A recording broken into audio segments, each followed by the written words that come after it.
Welcome back mga kulay. To this episode ay magtitimpla tayo ng halo-halong color para sa tinitimpla natin na mga pintura. Ito mga kulay na tinitimpla ko ay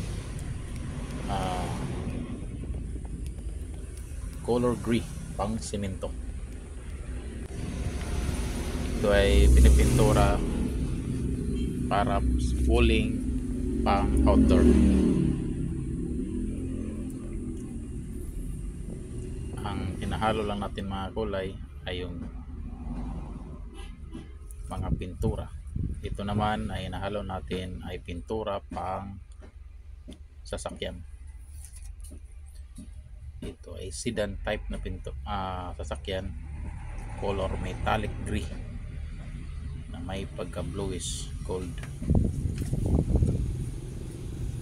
Ito naman mga kulay ang hinahalo natin ay pang sasakyan din, nippon pin.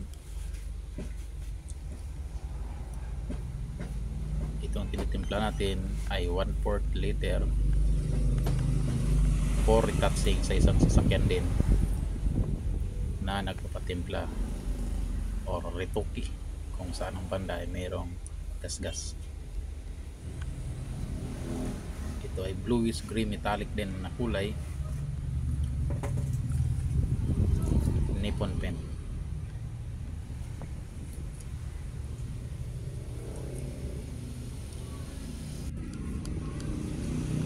Ito din mga kulay ay tinitimpla natin ay